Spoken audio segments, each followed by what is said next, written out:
ये पार्टी का झंडा उतार लूंगा, दूसरी पार्टी का झंडा लगा लूंगा और मैं मेरे लिए मेरा मुफाद हासिल कर सकता, कोई बड़ा ओहदा ले सकता हूं। आज मैं कर सकता हूं। बहुत ऑफर है। 17 साल के बाद फैसला आया, बाइज्जत बरी कर दिए। साध्वी और कर्नल पुरोहित को फांसी पे लटकाने की लिए केस लड़ना चाहिए था। हमको आज भी शक है कि सरकार के दबाव के अंदर सबूत को मिटाए गए और हमारे साथ नाइंसाफी हुई। एक या दो एमएलए को छोड़ दो, मैं तो साफ बोलता हूं कि अबू हसीम आजमी को छोड़ दो। साफ बोलता हूं। मुझे बताओ कौन सा एमएलए मुसलमानों के हिमायत में वहां आवाज उठा रहा है? तो सवाल करिए एमएलए से।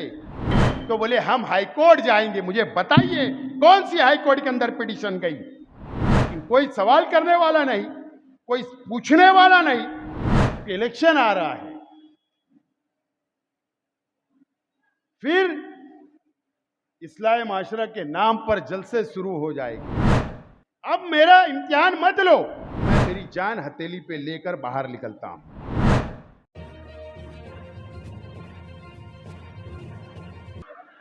आज father body, youth body, minority cell, social media cell, ऐसे तमाम ही बॉडी के अंदर जिन लोगों को आज ओहदा दिया गया, जिन लोगों को पार्टी की जिम्मेदारी दी गई, ऐसे तमाम ही साथियों को मैं मुबारकबाद पेश करता हूं। और साथ ही साथ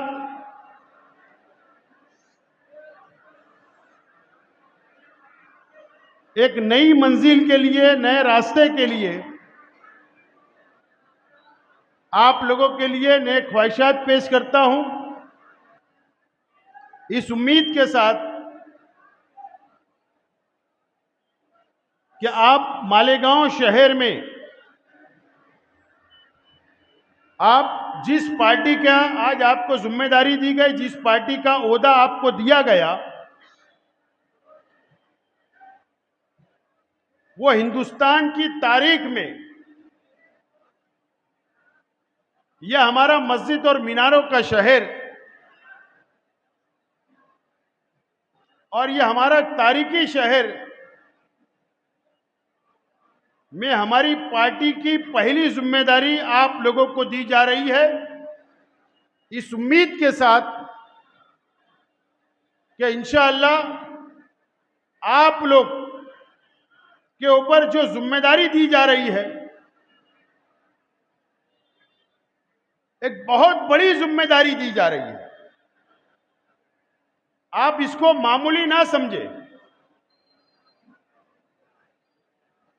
अगर आपने ये जिम्मेदारी निभाई, शहर के अंदर पार्टी को मजबूत किया, तो हिंदुस्तान की तारीख में आने वाले म्युनिसिपल कॉरपोरेशन के चुनाव में इस्लाम पार्टी का मेयर बैठेगा और हिंदुस्तान की तारीख लिखी जाएगी। ये जिम्मेदारी आज हम सब आप लोगों को दे रहे हैं और हमने दिया।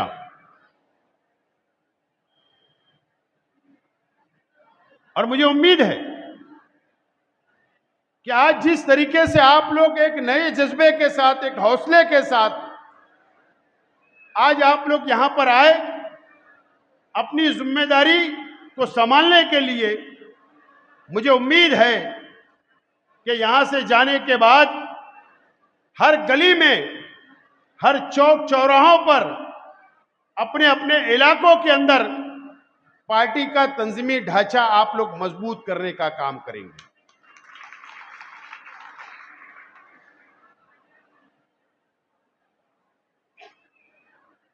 यहां पर कई लोगों को हमने ओहदे दिए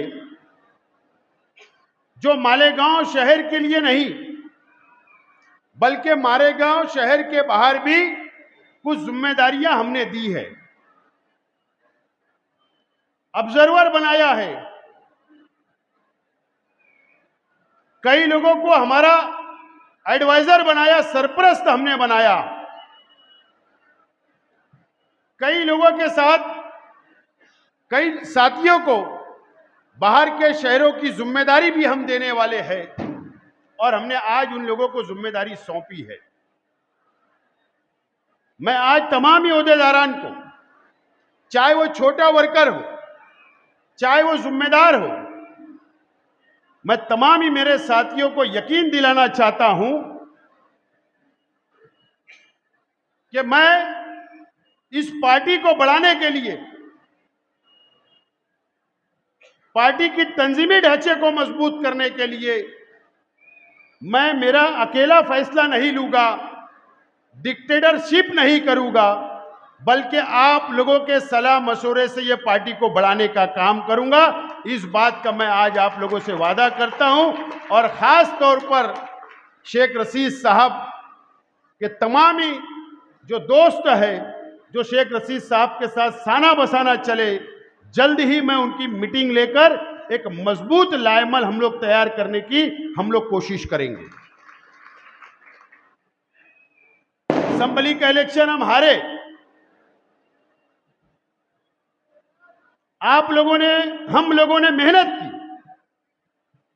हम लोगों ने जद्दोजहद की, एक एक कार्यकर्ता ने रात और दिन एक किया, बहुत मेहनत की। हम लोग 162 वोट से इलेक्शन हार गए। हम सब लोगों ने मेहनत की, बहुत मेहनत की, मां बहनों ने किए, नौजवान साथियों ने किए मेहनत, मासूम मासूम बच्चों ने किए, लेकिन अल्लाह ताला का फैसला, अल्लाह की बहुत बड़ी मसलियत उसके अंदर छुपी होगी। हम इलेक्शन हार गए,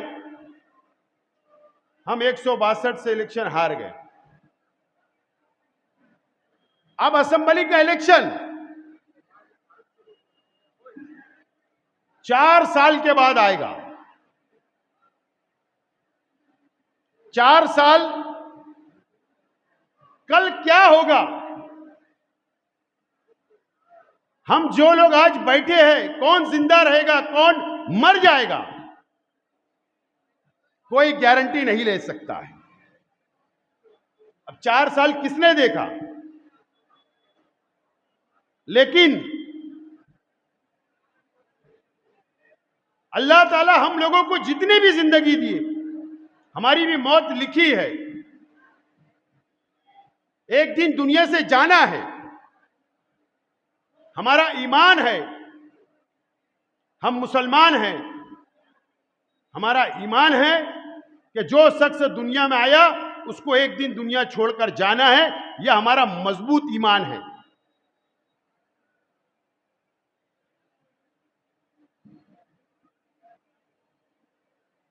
मालेगांव शहर,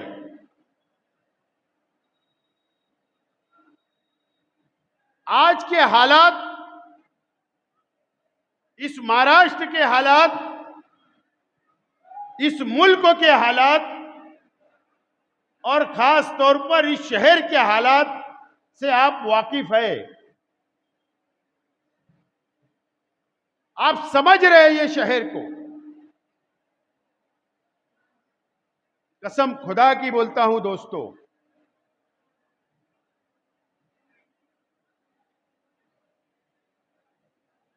अगर मेरा जाति मुफाद अगर मुझे प्यारा है, अगर मैंने चाह लिया कि मेरे जाति मुफाद के लिए, मेरी जात के लिए मुझे सियासत करना है, तो मैं आज चाहूंगा ये पार्टी का झंडा उतार लूंगा, दूसरी पार्टी का झंडा लगा लूंगा और मैं मेरे लिए मेरा मुफाद हासिल कर सकता, कोई बड़ा ओहदा ले सकता हूं। आज मैं कर सकता हूं। बहुत ऑफर है, लेकिन लड़ाई इस मुल्क के अंदर, इस रियासत के अंदर, इस शहर के अंदर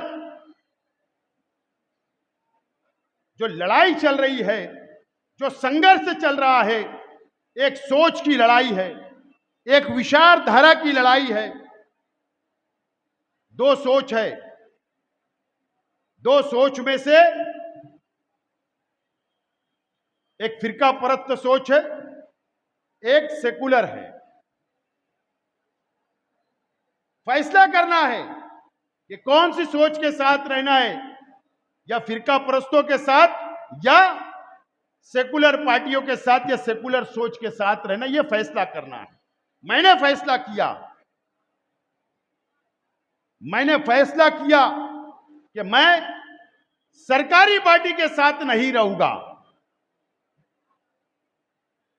मुझे इस शहर के लिए लड़ना है, मुझे इस महाराष्ट्र के मुसलमानों के लिए लड़ना है, और उसका साथ अगर आप मेरा साथ दोगे तो हम फिरका परस्तों का मुकाबला कर सकते हैं।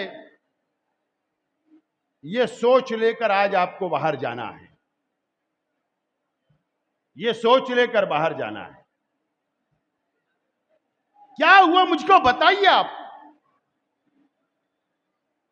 क्या हुआ इस मालेगांव शहर के अंदर 31 तारीख को? क्या हुआ? एक फैसला आता है, साध्वी प्रज्ञा सिंह ठाकुर, कर्नल पुरोहित, उसके तमाम ही साथी बाइज्जत बरी हो जाते हैं। कोर्ट का फैसला आ जाता।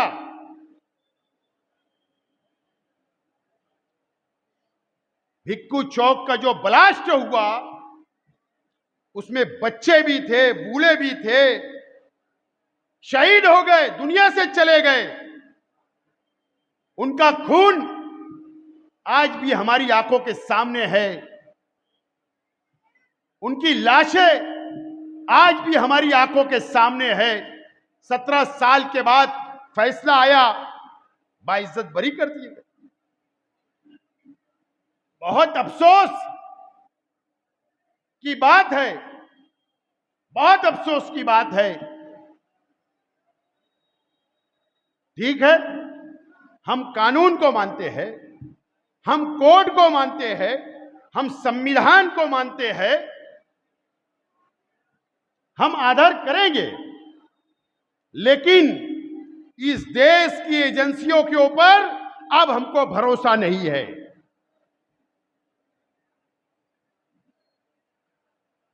एजेंसियों ने जो केस लड़ना चाहिए था हाई कोर्ट, मोकोका कोर्ट के अंदर, साध्वी और कर्नल पुरोहित को फांसी पे लटकाने की लिए केस लड़ना चाहिए था। मालेगांव शहर की आवाम को इंसाफ मिलना चाहिए था, लेकिन वो इंसाफ नहीं मिला, इंसाफ नहीं मिला। सिर्फ ये हुआ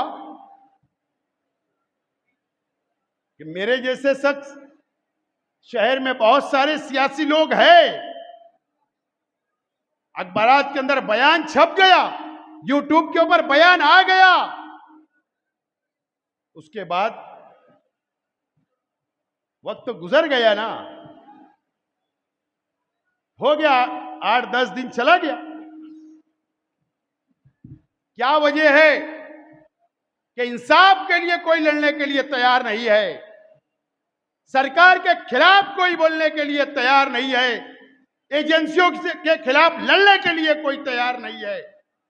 हम ये नहीं बोलते कि एजेंसी गलत करती है, लेकिन कुछ ऑफिसरान होते हैं, जिस तरीके से केस को लड़ा गया, सबूत मिटाए गए, हमको आज भी शक है कि सरकार के दबाव के अंदर सबूत को मिटाए गए और हमारे साथ नाइंसाफी हुई। याद होगा, आज ये मेरे मीडिया के तमाम ही साथी यहां मौजूद है, तमाम ही मेरे साथी मौजूद है। असेंबली का मैं मेंबर था, एमएलए था, शायद आप लोग की भी को पता होगा। एक सरकारी वकील इस केस के अंदर, एक सरकारी वकील रोनी सालियन, नाम भी मुझे पता है,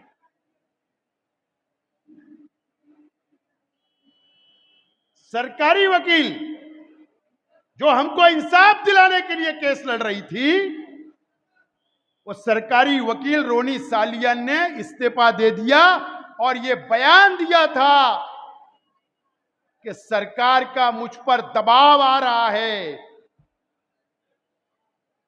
दबाव आ रहा है, इस केस से हटने के लिए।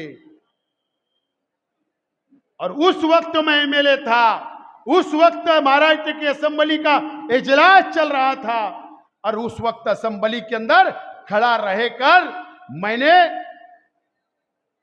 आवाज उठाई कि मालेगांव भिक्खू चौक बम ब्लास्ट में साध्वी प्रज्ञा सिंह ठाकुर, कर्नल पुरोहित का जो केस चल रहा, सरकारी वकील पर दबाव डाला जा रहा है, इस तरीके का आवाज उठाने का काम किया।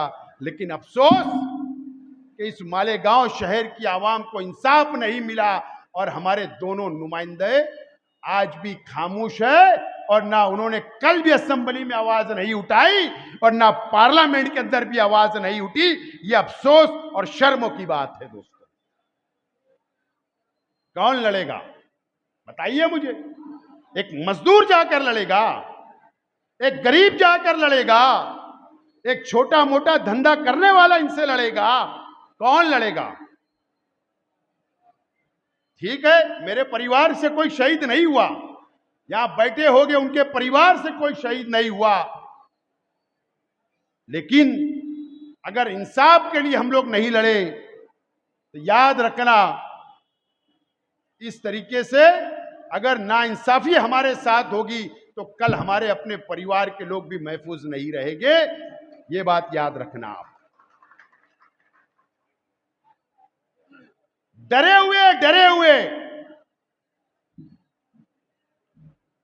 आप देख लीजिए, 9 या 10 एमएलए है महाराष्ट्र असेंबली के अंदर, 1 या 2 एमएलए को छोड़ दो। मैं तो साफ बोलता हूं कि अबू हसीम आजमी को छोड़ दो, साफ बोलता हूं।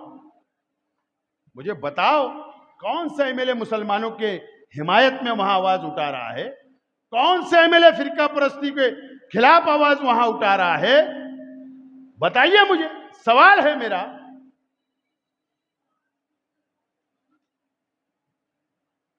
इतना डरे हुए सरकारों से, एजेंसियों से। आज देश के अंदर आप देखिए, आप सर्वे करिए, कोई बड़ा लीडर पार्लियामेंट के अंदर और महाराष्ट्र असेंबली के अंदर कोई बोलने के लिए तैयार नहीं है। हम ये बोलते हैं आपस में, अखबार में पढ़ना अच्छा लगता है, सुनना अच्छा लगता है कि हम 22 करोड़ है, हम 24 करोड़ है मुसलमान, लेकिन हमारे लीडरान जिनको जिम्मेदारियां दी गई वही हमारे लिए आवाज नहीं उठा रहे। मैं मुबारकबाद देता हूं मराठा समाज के लोगों को, कम से कम उनके समाज के लिए वो आवाज तो उठाते, दूसरा समाज के लोग तो आवाज उठाते। मुसलमानों के नाम पर चुन कर आने वाले, हमारे वोटों पर चुन कर जाने वाले हमारे हिमायत में आवाज तक नहीं उठाते। ये आपको हम लोगों को समझना है, समझना है। और ये लड़ाई है, फिरका परस्तों के खिलाफ लड़ना है। नाइंसाफी जहां हमारे साथ होगी आवाज उठाना है, और आप लोग ये जिम्मेदारी अपने हाथों में ले लीजिए। ये शहर के अंदर आपने देखा नहीं क्या, चाहे भिक्खू बम ब्लास्ट हो, आपने एसआईटी हो, क्या समझते हो आप? एसआईटी जो बनी, इंक्वायरी हुई, अभी तक इंक्वायरी चल रही। अगर हम डिफेंस कमेटी नहीं बनाते, शहर की आवाम के दाखिले हम लोग चेक करके एसआईटी ऑफिस नहीं भेजते, हमारे कार्यकर्ता, हमारी पार्टी के जिम्मेदारान धूप में रोजा रख के एसआईटी ऑफिस के बाहर मंडप लगाकर बैठकर आवामी की रहनुमाई नहीं करते, उनकी मदद नहीं करते, कम से कम 500 लोग जेल के अंदर होते थे। लेकिन हमारी हिकमत अमली, हमने जो कानूनी मदद दी, आज कुछ लोग जेल में है लेकिन पूरा शहर बच गया।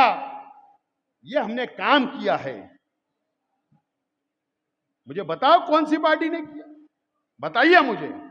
माफ करना, घूम फिर के बात हमको बोलना पड़ती है, माफी चाहता हूं, बार बार बोलना पड़ती है। मुझे बताइए, आज के एमएलए जो जमीयत के सदर है, आपने सुना होगा, मैं मीडिया के लोगों से बोलना चाहता हूं और माजरत के साथ बोलना चाहता हूं, सवाल करिए एमएलए से। आज से 2 महीना पहले भी जमीयत में मीटिंग हुई तो बोले हम हाईकोर्ट जाएंगे। मुझे बताइए कौन सी हाईकोर्ट के अंदर पिटीशन गई, बताइए मुझको। ऐलान किया गया, जमीयत के दफ्तर से आप ऐलान करते हो और शहर को धोखा देने का काम करते हो। अभी तक तुम हाईकोर्ट के अंदर नहीं गए। कब तक बयानबाजी, कब तक धोखेबाजी। लेकिन अल्लाह का करम है, हमने कहा, हम आज भी हमारे वकला, हमारा लीगल सेल कोर्ट के अंदर हम लोग लड़ रहे हैं, लेकिन कोई सवाल करने वाला नहीं, कोई पूछने वाला नहीं। ये कब तक चलेगा? कितनी मुसीबतें शहर पे आई, असेंबली में आवाजें उठ रही है, आवाज पे आवाज उठ रही है, कोई जवाब देने वाला नहीं। कब तक ये शहर ये बर्दाश्त करेगा? कब तक आप लोग ये जुल्म सहेंगे? कब तक आप बर्दाश्त करते रहोगे? कब आप बेदार होगे? अब इलेक्शन आ रहा है, कारपोरेशन का इलेक्शन आ रहा है। माफ करना, क्या होगा इलेक्शन में? समाज की दुआई दी जाएगी, समाज की दुआई दी जाएगी, रिश्तेदारी की दुआई दी जाएगी,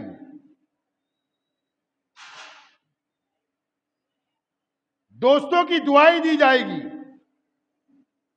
क्योंकि इलेक्शन आ रहा है। फिर इस्लाह माशरा के नाम पर जलसे शुरू हो जाएगी। फिर एक मर्तबा यह शहर बह जाएगा, बह जाएगा यह शहर जज्बात से। मैं शहर के मुसलमानों से अपील करता हूं, शहर के वोटरों से अपील करता हूं, कब बेदार होगे? कब बेदार होगे? कोई मैंने ये शहर के अंदर मेरी ठेकेदारी नहीं है कि मेरा ही परिवार हमेशा सियासत करे। आज मैं हूं, कल हम हट जाएंगे, किनारे हो जाएंगे, सियासत छोड़ देंगे, फिर कोई आएगा, फिर कोई आएगा। जब तक कयामत है ये दुनिया चलती रहेगी, आगे कोई ना कोई आते रहेगा। और बस अगर यही फैसला ये शहर लेता रहा, समाज में, रिश्तेदारी में बढ़ता रहा, तो याद रखना, ये शहर पर जिस तरीके से फिरका परस्तों की नजर है, बर्बाद करने के लिए तुले हुए फिरका परस्त, याद रखना ये शहर को बर्बाद कर दिया जाएगा। फिरका परस्त की नीयत खराब है, बेदार हो जाओ। अब इम्तिहान मत लो, अब मेरा इम्तिहान मत लो। अरे मुझे बताइए आप, क्या कमी है बताइए। एक छोटे से वर्कर का फोन आता या वो ऑफिस आता कि मेरा फला काम है, वो काम के लिए हम दौड़ते। कोई भी डिपार्टमेंट का काम हो हम उसके लिए दौड़ते, हॉस्पिटल का काम है दौड़ते, रात दिन एक हम लोग करते। हारने के बाद भी दूसरे दिन आपके बीच में खड़ा रहा, अभी तक लड़ रहा हूं, रात और दिन नहीं देखता, आप लोगों के साथ रहता, परिवार नहीं देखता। मुझे भी परिवार, मेरा भी खानदान है, मैं भी चाहता हूं, लेकिन आपके लिए लड़ता रहता हूं। लेकिन आप कब उसका फल दोगे? मैंने कहा मेरी शुरुआत आप समझ लो कि 4 साल के बाद असेंबली आएगा, मैं जिंदा रहूं या मर जाऊंगा मुझे नहीं पता, लेकिन एक बात जरूर बोलता हूं, और अब मैंने छोड़ दिया, अब मैं पुलिस डिपार्टमेंट को बोलता नहीं हूं, लेकिन जब मैं घर से निकलता हूं, चाहे उसको कोई भी मतलब से लो, तो मैं मेरी जान हथेली पे लेकर बाहर निकलता हूं। ये बात याद रखना चाहिए। आसिफ साहब आगे बढ़ो। बाहर लेकर निकलता हूं। उसकी वजह है कि ये शहर के जिन लोगों की सियासत पे नजर खराब है, उनको समझता है कि शेख रशीद साहब का इंतकाल हो गया, शेख खलील साहब का इंतकाल हो गया, अब शेख रशीद परिवार के अंदर सिर्फ एक शख्स बचा है, शेख आसिफ, इसको रास्ते से हटा दो, हमारे रास्ता क्लियर हो जाएगा। मुझे पता है कौन आता बाहर गांव से, कौन यहां रहता, कौन पनाह देता, क्या करता, सब पता है, लेकिन अब मैं थक चुका हूं पुलिस को बोल बोल कर, लेकिन मेरी हिफाजत मैं खुद करता हूं। मुझे कोई परवाह हुआ नहीं है, लेकिन अगर मैं 2 इलेक्शन हारा, उसके बाद आपके सामने खड़ा हूं, आपके लिए लड़ रहा हूं, गरीबों के लिए लड़ रहा हूं, हर समाज हर बिरादरी के लिए लड़ रहा हूं, आवाज उठा रहा हूं, हुकूमत से के खिलाफ आवाज उठा रहा हूं, फिरका परस्तों के खिलाफ आवाज उठा रहा हूं, तो कब आप हमें सिला दोगे? कब हमको जिम्मेदारी दोगे शहर संभालने की? ये इलेक्शन आ रहा है, ये इलेक्शन के अंदर मैं भी देखना चाहता हूं कि आप क्या फैसला करते हो, क्या जिम्मेदारी देते हो या नहीं देते हो। अब वक्त आ रहा है कारपोरेशन का, अगर आपने कारपोरेशन की सत्ता हाथ में दी तो यकीन जानना फिरका परस्तों को ये शहर में घुसने नहीं दूंगा, इंशाअल्लाह ये वादा आपसे करता हूं। आसिफ साहब आगे बढ़ो। उनकी हिम्मत नहीं होगी, आसिफ साहब आगे बढ़ो। उनकी हिम्मत नहीं होगी मालेगांव शहर की तरफ नजर उठाने की। जिम्मेदारी से बोल रहा हूं दोस्तों, अल्लाह बड़ी बात ना करवाए, जिम्मेदारी से बोल रहा हूं, कॉन्फिडेंस है, मुझे मालूम है कि उनको कैसे रोकना, कौन से कानून से रोकना, लेकिन सत्ता चाहिए, सत्ता। एक हाथी सत्ता दो, फुल मेजॉरिटी दो। मैं तो बोलना चाहता हूं, ठीक है मुझसे इख्तिलाफ हो सकता है, मेरे परिवार से इख्तिलाफ हो सकता है, जरूरी नहीं है कि सबका नजरिया एक हो। अगर 1,10,000 मुझे वोट मिली तो मेरे खिलाफ भी वोट गिरी, मानता हूं, ठीक है आपने एक मर्तबा मेरे खिलाफ वोट दी, मुझे हरा दिया, लेकिन आपको भी सोचना पड़ेगा, आप भी समझिए, आप भी सोचिए और ईमानदारी से सोचिए, ईमानदारी से फैसला लीजिए कि ये शहर कौन संभाल सकता है, किसमें काबिलियत है, उसके बाद फैसला करिए, लेकिन मौका तो दो।